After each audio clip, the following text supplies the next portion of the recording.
Hey guys, welcome back to our channel. তো চলে এসেছি আমি আরও একটা নতুন ব্লগ ভিডিও নিয়ে।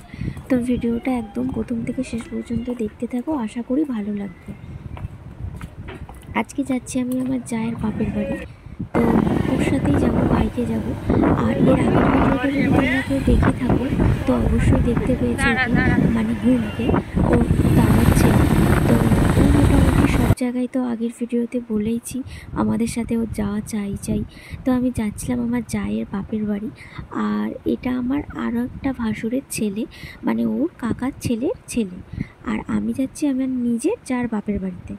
তো লোকেশানটা তোমাদের কেমন লাগছে সেটা কিন্তু কমেন্ট করে জানিও। আর এই যে ওকে দেখছো, বাইকে উঠেই ঘুমিয়ে পড়েছে। জানি না কেন ওর বাইকে উঠলেই এত ঘুম পায়। তো ওর কাকা আর আমি দুজন মিলে অনেক চেষ্টা করেছিলাম ওকে জাগানোর। ওকে বলছিলাম কি ওর লোকেশানটা দেখ, তোর ভালো লাগবে। যেহেতু আমাদের এখানে এরকম লোকেশান নেই, এত পুকুর নেই, এরকম বড় বড় জলকর নেই।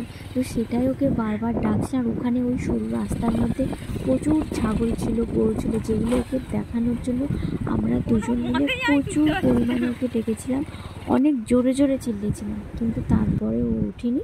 তো যাই হোক, অবশেষে আমি আমার জার বাপের বাড়ি পৌঁছেও গেছিলাম। যাওয়ার পর আর ভিডিও করা হয়নি সেইভাবে। তারপর একেবারে গিয়ে খেতে বসে গেছিলাম। আর খেতে বসে গিয়ে একটুখানি ভিডিও করেছিলাম। তখন আমার পাশেই বলেছিল আর বমি কোথায় বলছিল। যেহেতু আমার যায় সব একটা ছোট্ট মেয়ে হয়েছে, এখনও 6 মাস হয়ে গেছে, কিন্তু ভিডিওটা অনেক আগে। তো তখন ওর 1-1.5 মাস বয়স হবে। তো এটা আমার যার দাদার মেয়ে। এও এখন অনেকটা বড় হয়ে গেছে, প্রায় 8-9 মাস। তবে তখন ওর বয়স ছিল 2-3 মাস মতো। কত কিউট না, ওর সঙ্গে শুয়ে একটু গল্প করছিলাম আর কি। আর আমার বাচ্চা ভীষণ ভালো লাগে। বাচ্চা পেলে ব্যাস আমার আর কিচ্ছু চাই না, সারাক্ষণ ওদেরকে নিয়েই আমি পড়ে থাকবো। তো আজকের ভিডিওটা জানি না কেমন হয়েছে, গ্যালারিতে পড়েছিল, ভাবলাম ফালতু জমিয়ে না রেখে তোমাদের সাথে শেয়ার করে দিই। তো ওই জন্য শেয়ার করে দিলাম। যদি একটুও ভালো লেগে থাকে তো প্লিজ চ্যানেলটা সাবস্ক্রাইব করে দিও। আর যদি খুব ভালো লাগে তাহলে একটা ছোট্ট লাইক করে দিও। তো কাকা ওকে, যেহেতু আমরা এবার বাড়ি যাব, ওকে প্যান্টটা পরাচ্ছিল। তো আমার তো ভীষণ পরিমাণে হাসি পাচ্ছিল, কেননা ওকে যে কবারই প্যানের একটা পা পরায় ও আর একটা পা খুলে ফেলে।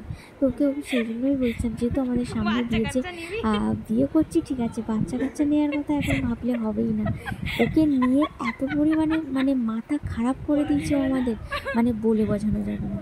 তো তার জন্যই আমি এত হাসলাম। তো আর আমার হাসিটা দেখে তোমরা প্লিজ কেউ হেসো না, আমি মাঝে মাঝে এরকম একটু রাক্ষস টাইপের হয়েই হাসি। তো ভিডিওটা ভালো লাগলে অবশ্যই চ্যানেলটা সাবস্ক্রাইব করে দিও। হ্যাঁ, গেছিলাম আমার যাকে নিয়ে আসতে, যেহেতু বাপের বাড়িতে ছিল। যাওয়ার সময় আমরা বাইকে গেছিলাম, কিন্তু আসার সময় যেহেতু আমার যা মানিকে নেবে, তো ওই জন্য আমি, আমার বর আর যা 3 জনেই অটোতে এসেছিলাম। আর দাদা ভাই বাইকে করে এসেছিলাম।